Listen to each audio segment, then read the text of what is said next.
noir.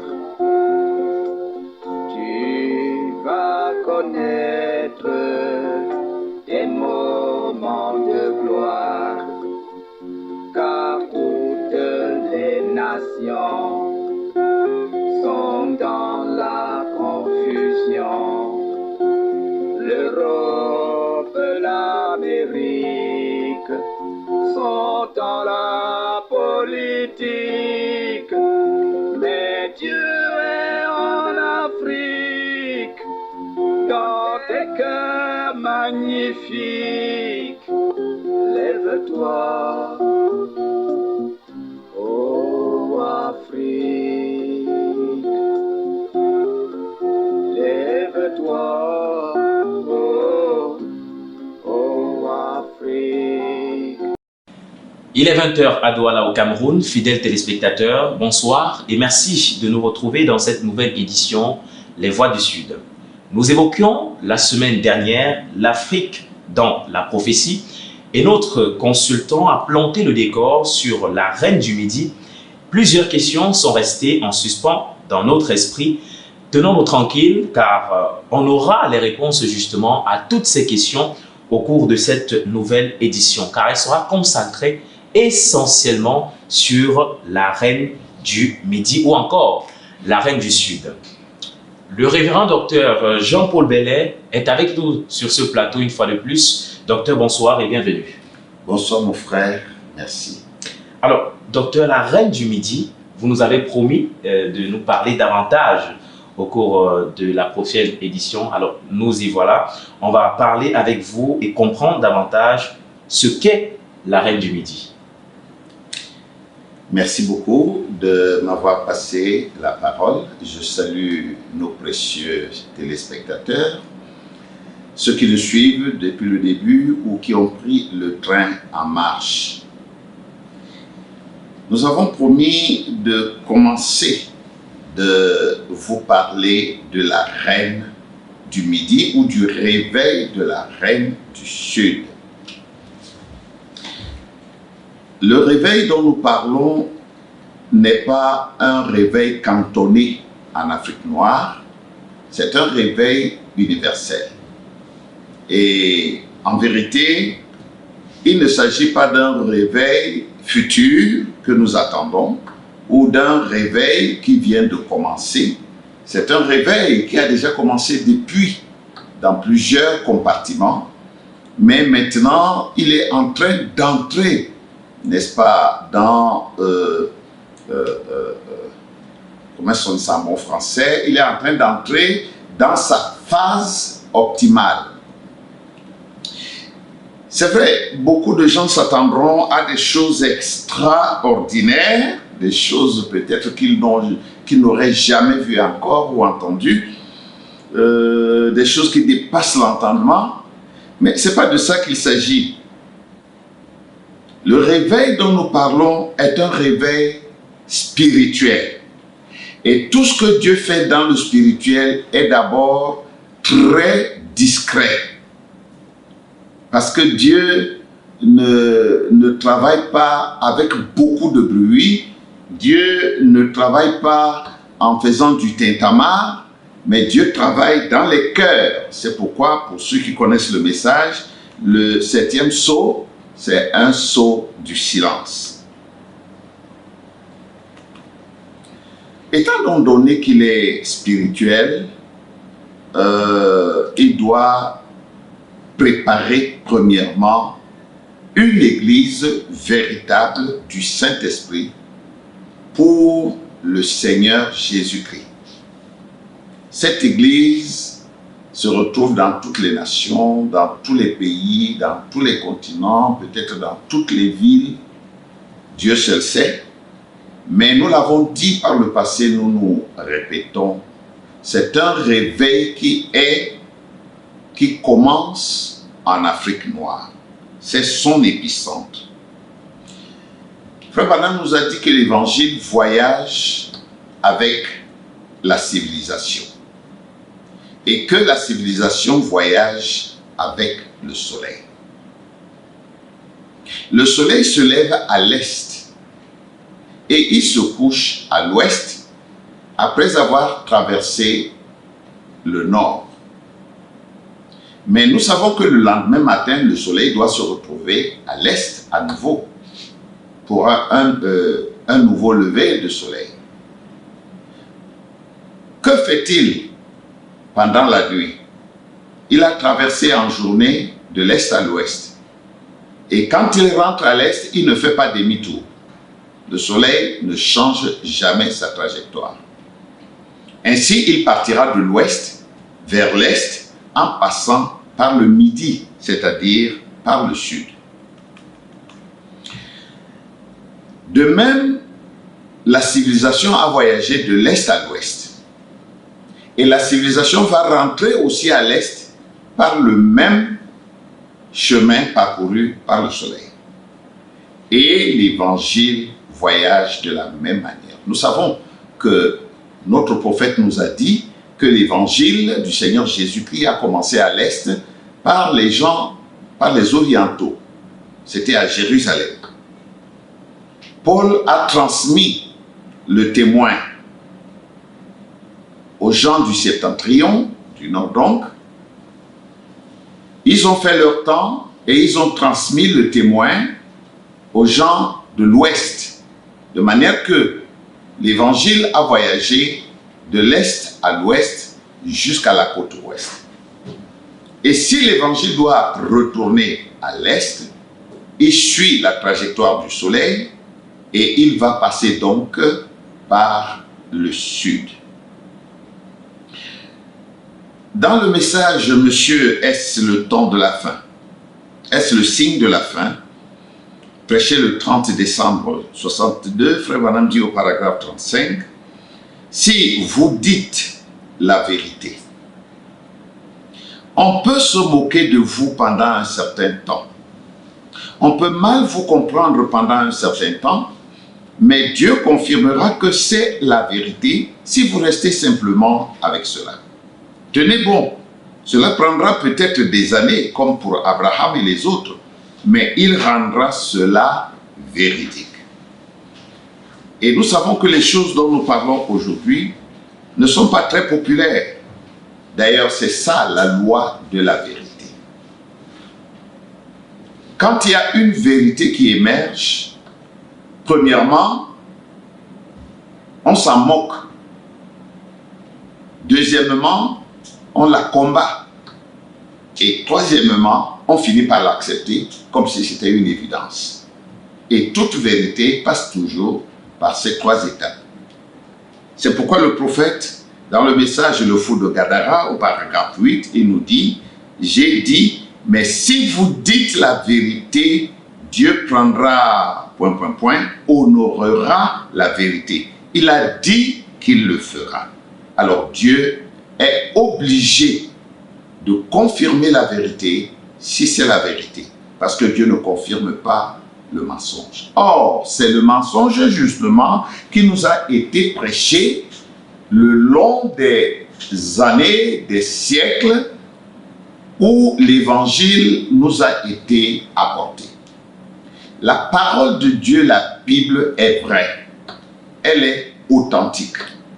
Mais les interprétations que ceux qui sont venus avec la Bible nous ont apportées n'étaient pas la vérité. Vous le savez comme moi, ils ont prétexté toutes sortes de choses. Les Noirs sont des païens. Et je vous prouverai au fur et à mesure que nous avancerons que ce n'est pas les Kamites, les Noirs, qui sont des païens. Non, c'est même plutôt les Japhétites qui sont des païens. C'est eux les gentils. La parole de Dieu à l'appui. Très chers téléspectateurs, je vous invite à être vraiment attentifs. Le Seigneur Jésus disait aux Juifs une fois, vous connaîtrez la vérité et la vérité vous rendra libre. Et c'est ça notre mission, la mission qui nous est confiée, c'est de publier la vérité, qui est tout le contraire des mensonges qui nous ont été annoncés. dans nos émissions, nous parlerons beaucoup de l'Afrique et de l'homme noir. Quelqu'un pourrait se demander pourquoi. Mais c'est parce que chaque humain, chaque nation, chaque peuple, chaque race doit connaître son histoire. Et nous, en tant que peuple africain, nous devons connaître notre histoire. Tout ce qui a été glorieux, nous devons connaître. Tout ce qui a été honteux, nous devons le connaître aussi et endosser, nous identifier à cette histoire-là. Maintenant, le prophète nous y encourage. Nous avons dit que ce que nous dirons, ce sera sur la base de la Bible et du message de l'heure essentiellement. Bien entendu, nous entrerons dans l'histoire et dans d'autres sciences pour nous éclairer davantage. Frère Branham, dans le message La manière d'un vrai prophète, il nous dit « Lisez votre histoire ». Ce qui est regrettable, c'est que l'homme noir généralement ne lit pas. Quelqu'un a dit, si vous voulez cacher quelque chose à un noir, mettez-le dans un livre. Parce que la lecture est très difficile, nous n'avons pas cette culture-là, mais nous devons l'avoir. Surtout les prédicateurs, les Éphésiens 4, qui prêchent le message de l'heure, ils doivent être cultivés. Un prédicateur, un Éphésiens 4 ne doit pas être un imbouk. Il ne doit pas être quelqu'un qui n'est pas au courant ni de l'actualité, ni des événements qui se passent. Frère Branham a prêché un message intitulé « Les événements modernes rendus clairs par la prophétie ». Nous devons suivre les informations, nous devons lire. Et c'est ce que Frère Branham nous dit. D'ailleurs, dans le message « La porte du cœur », au paragraphe 89, il nous dit « Vous les érudits, examinez votre histoire ». Nous devons examiner notre histoire. Nous commençons seulement de parler du réveil, de la reine du midi. Et nous avons voulu introduire aujourd'hui ce sujet et nous continuerons d'avancer là-dedans. Frère Branham, il dit dans Témoignage de William Branham, paragraphe 42, « Hommes et frères, sondez les Écritures, sondez votre histoire. » Nous ne connaissons même pas l'histoire du Cameroun. Nous ne savons pas pour la plupart d'entre nous qui était Martin Paul Samba. Nous ne savons pas qui était Douala Mangabel et beaucoup d'autres encore. Mais nous connaissons Napoléon, nous connaissons le général de Gaulle, nous connaissons tout ça. Nous devons rentrer dans nos sources, nous devons rentrer dans nos racines. C'est tout cela qui nous permet de comprendre quelle est notre place, quelle est notre position aujourd'hui, tant dans le domaine naturel que dans le domaine spirituel. Frère Branham parle beaucoup de l'histoire. Il dit fouillez dans l'histoire et voyez si c'est vrai ou pas. Il faut chercher dans l'histoire. Donc nous parlerons aussi de l'histoire. D'ailleurs, c'est grâce à l'histoire que nous connaîtrons ce qui a commencé, comment ça a évolué et jusqu'où nous en sommes aujourd'hui. Surtout en ce qui nous concerne, les Noirs africains. Frère Branham établit un processus pour connaître et confirmer qu'une chose est la vérité qui a franchi. Dans l'exposé des 7 âges de l'Église, Frère Branham dit, à la page 182, paragraphe 1, il dit, « C'est de Babel que vient le nom de Babylone. Il signifie confusion. Bien que Couche, fils de Cam, en soit le fondateur originel, c'est son fils Nimrod, le vaillant chasseur, qui en fit un royaume puissant et grandiose. D'après le récit de Genèse 11, comme d'après l'histoire profane, Nimrod s'attacha à accomplir 3 choses. Je voulais que vous entendiez que Frère Branham, pour expliquer Genèse 11, il entre dans l'histoire profane, qui n'est pas l'histoire sacrée, l'histoire de la Bible. Dans le premier sceau, paragraphe 265, il dit « J'ai lu tous les livres que j'ai pu trouver là-dessus. » Frère Branham prépare un enseignement. Il ne se contente pas de lire seulement la Bible. Il lit d'autres livres qui peuvent l'éclairer, qui peuvent lui permettre de voir comment les choses ont évolué, les livres d'histoire et beaucoup d'autres livres. Il dit un peu plus bas, « Je me suis procuré quelques-uns de leurs meilleurs livres pour les lire. » Voyez, il dit plus loin, dans l'accusation, au paragraphe 205, il dit « C'est comme dans un livre que j'avais lu autrefois intitulé « Le prince de la maison de David ». Il n'y a pas un livre comme ça dans la Bible. Mais Frère Branham a lu ce livre et il nous conseille de le lire.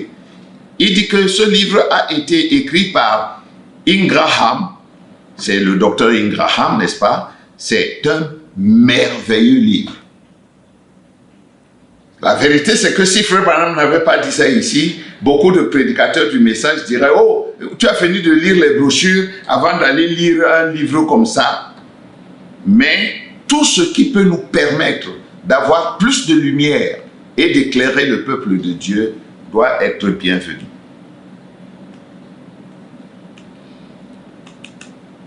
Dans l'exposé des 7 âges de l'Église, à la page 66, paragraphe 2, ça doit être les pages de l'ordinateur, Frère Branham dit « Comme cette étude allait être l'étude la plus sérieuse que j'ai jamais entreprise jusqu'à présent, j'ai cherché Dieu pendant des jours pour qu'il m'accorde l'inspiration du Saint-Esprit.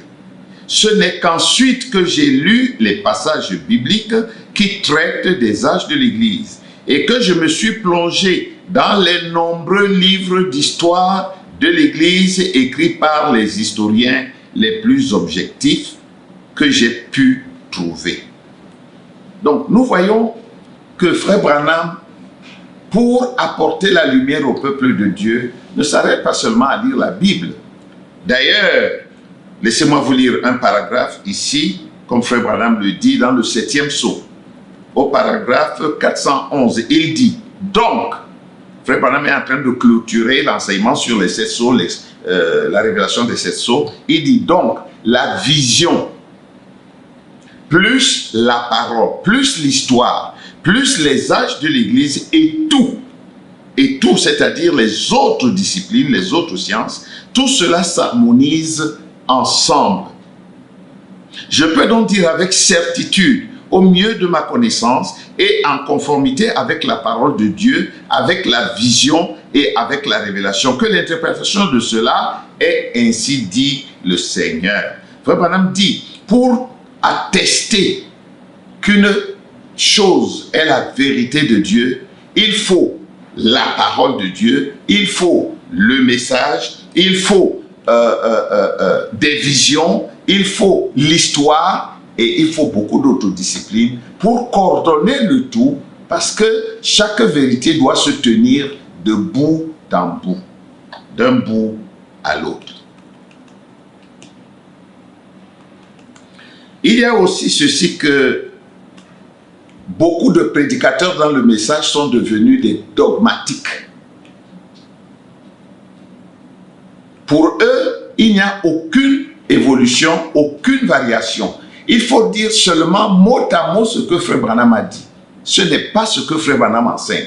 Ce n'est même pas l'enseignement de la Bible. Nous n'avons pas le temps pour entrer en détail dans ces choses. Mais quand nous lisons, par exemple, dans 1 Chronique au chapitre 12, verset 32, nous voyons la Bible qui dit « Des fils d'Issachar ayant l'intelligence des temps pour savoir ce que devait faire Israël. » Il y avait en Israël une tribu sur les 12 qui avait le don de connaître les temps et les saisons et ce que Dieu voulait qu'Israël fît. Et Dieu ne change pas de patron. Frère Branham lui-même nous dit, dans la marque de la bête, au paragraphe 113, il dit, eh bien, vous voyez, on prend une théorie au lieu de prendre la vérité. Les gens se contentent de théorie. Mais Frère Branham dit que nous devons prendre la vérité. Bon, considérez donc l'écriture, c'est Frère Branham qui parle, ne dites pas ça. Eh bien, Frère Branham l'a dit. Considérez l'écriture, c'est-à-dire la Bible. Prenez votre concordance et vérifiez-le. Si quelque chose est dit, il faut considérer cette chose, la comparer à la parole écrite, c'est-à-dire la Bible, et à la parole parlée, c'est-à-dire le message. Beaucoup de prédicateurs du message ne lisent même presque pas leur Bible. Ils ne connaissent pas leur Bible. Ce qui est écrit dans la Bible, ils disent que c'est Frère Branham qui a dit. C'est une honte. Nous devons changer. L'Éphésiens 4 d'aujourd'hui doit être quelqu'un qui sait de quoi il parle. C'est pourquoi Frère Branham dit que nous sommes fatigués des petits sermons prêchés par des petits prédicateurs à des petits croyants. Ce temps-là est déjà dépassé. Nous devons entrer dans le message, l'étudier avec la Bible. Nous devons comparer tout sur ces bases-là. Frère Branham dit lui-même qu'il a commis des erreurs. Par exemple, dans question et réponse numéro 1, au paragraphe 204, il dit « L'autre jour, j'ai fait une confusion sur quelque chose. Ce n'était pas voulu. Il a fait une confusion en parlant. Ça peut arriver. » Plus loin, il dit « J'avais dit que c'était cette trompette. Je me référais à la fête de Pentecôte. » Frère Branham est en train de parler de la fête de Pentecôte. Il parle de 7 trompettes. Or, les 7 trompettes, la fête des trompettes, vient après la fête de Pentecôte. C'était une confusion. Écoutez ce que Frère Branham nous conseille de faire. Il dit plus bas, « Oh, c'est là un grand enseignement. Je n'en ai pas effleuré le contour. » Frère Branham dit qu'il n'a même pas effleuré le contour de cet enseignement sur la fête des trompettes. Mais s'il vous arrivait de suivre cela sur la bande, souvenez-vous, consultez la Bible. Donc, pendant que nous étudions le message, nous devons consulter la Bible. Et pendant que nous étudions la Bible, nous devons consulter le message. Sinon, nous ne comprendrons pas la vision de l'heure. Nous ne comprendrons pas le message du temps de la fin. Ce que nous appelons le message du temps de la fin, c'est-à-dire le message des 7 sceaux. Frère Branham dit, un prédicateur pourrait relever cela et alors vous aurez cela. Voyez-vous, un prédicateur, un Éphésiens 4, peut relever ce que Frère Branham a dit et l'apporter au peuple de Dieu. Parce que, par exemple, Frère Branham, en parlant des docteurs, du ministère de docteurs, il dit, un docteur, c'est un homme spécial. Il s'assoit sous l'onction et est capable de comparer une écriture à une autre et en sortir la vérité. Nous ne sommes pas des perroquets pour réciter ce que Frère Branham a dit, mais nous sommes des prédicateurs pour apporter ce que Frère Branham nous a dit de manière plus claire. Quelquefois, en lisant les brochures, même ceux qui écoutent n'écoutent que les bandes. Ils ne comprennent pas tout. Il y a beaucoup de choses qu'ils ne comprennent pas. C'est pourquoi Dieu a établi dans l'Église les ministères. Frère Branham dit dans les 7 âges de l'Église, page 182, paragraphe 2, il dit « Puisque la Bible ne relate pas les détails de l'histoire des autres nations, nous devrons étudier les documents anciens de nature profane pour trouver comment Pergame est devenu le siège de la religion satanique de Babylone. » Ainsi de suite. Il dit, à cet effet, les documents les plus utiles proviendront des civilisations de l'Égypte et de la Grèce antique. La raison en est que les sciences et les mathématiques avaient été transmises à l'Égypte par les Chaldéens, avant que l'Égypte ne les transmette à son tour à la Grèce. Le rôle des prédicateurs de l'épouse aujourd'hui, c'est de prendre de ce que le messager a apporté, de le donner à l'Église d'une manière plus claire et plus cohérente. C'est leur rôle. Parce que nous sommes les ouvriers de la dernière heure. Nous sommes des anges moissonneurs. Il n'y a pas une autre génération après la nôtre pour apporter la vérité. Frère Branham, il dit dans Les douleurs de l'enfantement, paragraphe 114, ces hommes, s'ils prennent ceci et qu'ils s'en aillent avec, ils vont pouvoir y donner plus de sang. Ces hommes, c'est les Éphésiens 4. Il dit, lui, continuons de lire, il dit, voyez-vous, pour l'amener à un point où, je veux simplement déposer là, cette semence, mais j'espère qu'ils lui feront prendre vie. En la portant au peuple de Dieu, en expliquant ce que le prophète a dit. Eh bien, je disais tout à l'heure que Frère Branham nous dit d'être des prédicateurs sérieux. Dans le message, c'est le lever du soleil, paragraphe 262, il dit, lorsque le pauvre bébé se mettait à pleurer, vous preniez quelques grains de café, les enrobiez de sucre, vous les mettiez dans un sac et le laissiez sucer cela juste pour le calmer. Il n'y a pas de vie là-dedans, cela le tuera. Ainsi, le réveil de la reine du midi, c'est d'abord les Éphésiens 4. Les Éphésiens 4 de la dernière heure, qui doivent prendre en compte l'heure dans laquelle nous vivons, le message que nous avons reçu. Parce que nous n'avons pas, notre message par rapport aux âges de l'Église a évolué. Notre message par rapport à l'Église des gentils, c'est-à-dire des Japhétites, à l'Église des Occidentaux. Notre message a changé. Le message qui est le nôtre aujourd'hui et qui doit amener l'épouse à une parfaite cohésion, à un réveil pour l'apprêter pour l'enlèvement, c'est le message des tonnerres. Et ce message des tonnerres est venu après l'ouverture, la venue de l'ange puissant. Après la descente de l'ange puissant, c'est-à-dire Apocalypse chapitre 10. Lorsque l'ange puissant descend, c'est là qu'il révèle les mystères du 7e sceau. Parce que les 6 premiers sceaux ont été révélés au chapitre 6 d'Apocalypse. Quand on arrive au chapitre 8, la Bible dit il y eut un silence dans le ciel pendant environ une demi-heure. Mais au chapitre 10, l'ange puissant descend, le Seigneur Jésus-Christ. Il descend avec le petit livre ouvert.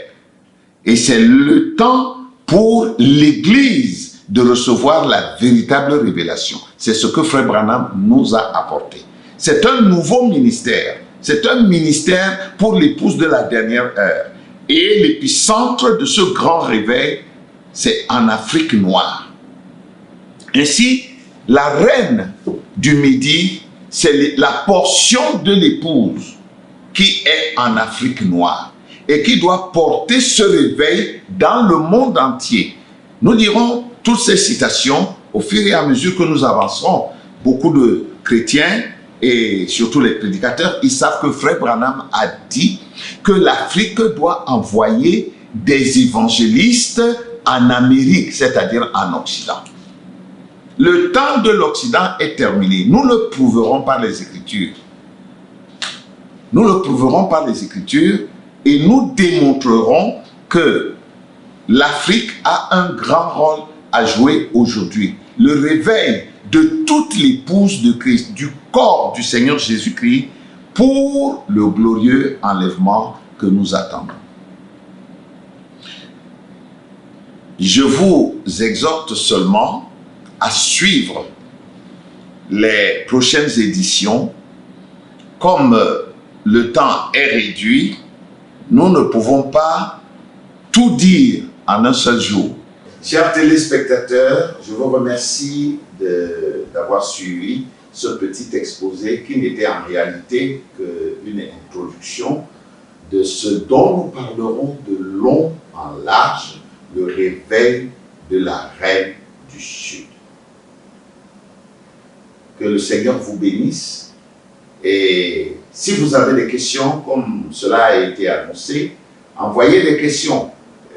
Il y aura des numéros sur la bande passante. Vous pourrez envoyer vos questions directement à ces numéros et il vous sera annoncé le jour où les réponses seront données. Que le Seigneur vous bénisse et shalom au véritable Israël. Voilà qui est donc clair. Merci beaucoup, Dr Jean-Paul Bellet, pour ce brillant exposé. Il y a encore des choses qui vont être dites concernant ce sujet, la reine du Sud. Écoutez-nous régulièrement, écoutez-nous constamment, comme je dis toujours, pour ne pas perdre le fil de cette émission. Si vous avez des questions, comme le docteur l'a dit tout à l'heure, il y aura des numéros qui seront affichés au bas de l'écran. Vous allez envoyer toutes vos questions via ce numéro ou laisser vos questions simplement en commentaire. Nous allons recueillir toutes ces questions-là et le moment venu, nous apporterons des réponses claires à toutes vos préoccupations.